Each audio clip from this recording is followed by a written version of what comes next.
Bueno, y el gusto de recibir ahora en los estudios a Gilda Chechenaro. Gilda, bienvenida, buenas noches. Hola, muy buenas noches.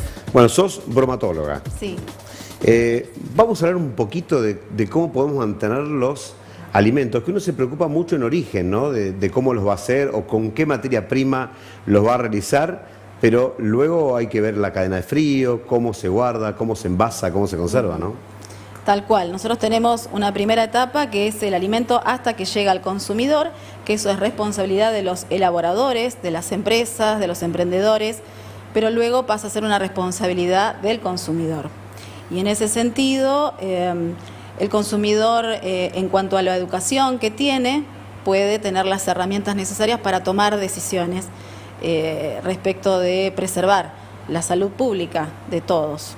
A ver, ¿y cómo ordenamos todo en las fiestas? Donde es más comida, es más gente, a veces hasta también baja hasta la tensión de la energía eléctrica y se nos complica con la heladera.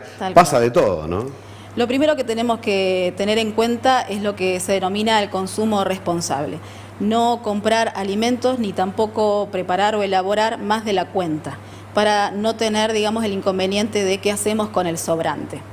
Y sobre todo teniendo muy presente el cuidado específico de los niños y de las personas mayores de edad, que son las que tienen más perjuicios en el caso de intoxicaciones alimentarias.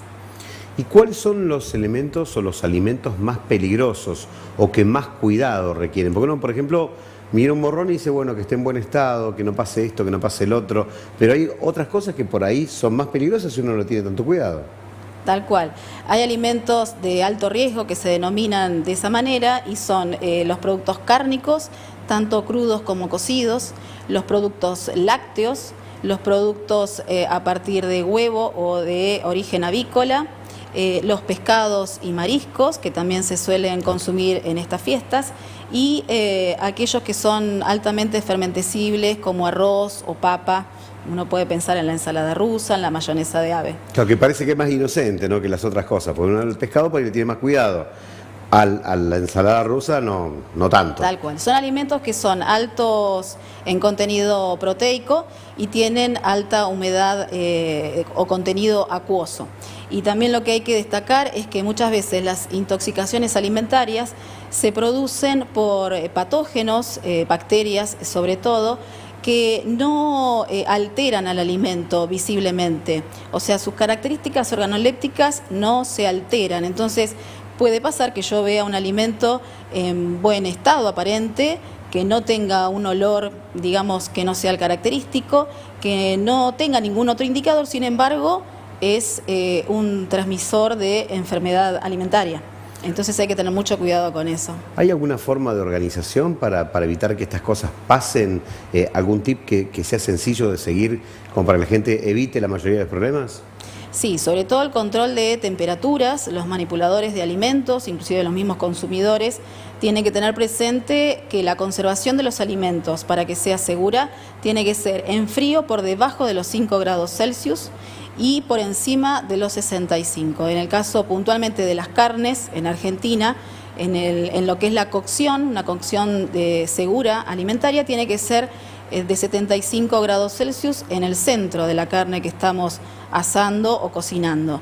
Ahí nosotros podemos tener prevención de enfermedades transmitidas por alimentos. Y tiene que ser un alimento con la mayor frescura, o sea, hacerlo en el día, no elaborar alimentos con mucha anticipación. Claro. Porque a veces uno, digamos, en estas mesas navideñas... Me voy a organizar con tiempo, ¿no? Me organizo con tiempo y muchas veces es justamente una no muy buena práctica. Tiene que ser lo más fresco posible el alimento. Bueno, a ver, para organizar un poco la heladera, ¿no? Si uno tiene inconvenientes, ¿cuánto tiempo dura, por ejemplo, una carne cocida, desde que se terminó de cocinar y terminó de llegar a los 65, 70 grados, como me decías, hasta que se enfría? ¿Cuánto tiempo puede estar fuera del frío? Bien, los sobrantes no tienen que estar más de 2 horas fuera de lo que es la conservación en frío. Y una vez guardados en la heladera, refrigerados, no tiene que pasar más de 72 horas. O sea, si yo elaboro un alimento fresco el 24 de diciembre o el 31 de diciembre, más tardar al 2 de enero ya lo tengo que haber consumido completamente.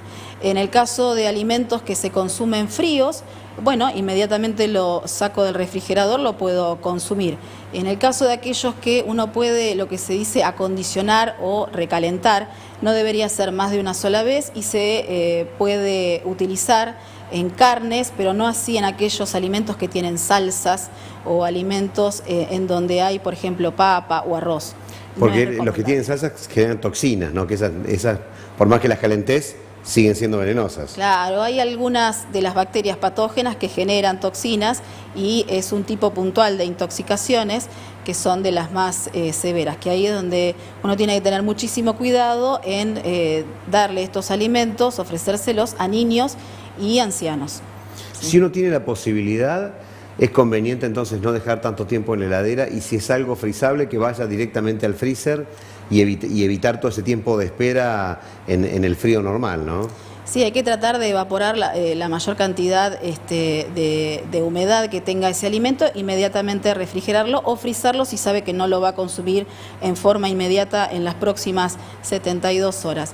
Pero también hay que destacar que el frío no mata a los microorganismos. Uno muchas veces piensa que conservándolo en el freezer lo va a tener un tiempo largo y en realidad el frío lo que hace es ralentizar la multiplicación de las bacterias, pero no las mata. Entonces, también es recomendable no frizar todos los alimentos, sobre todo los que tienen salsas, cremas, porque en realidad eso también podría intoxicarnos y en el caso de que se frizaran, se supercongelaran, también hay que tener en cuenta de qué manera descongelarlas, ¿sí?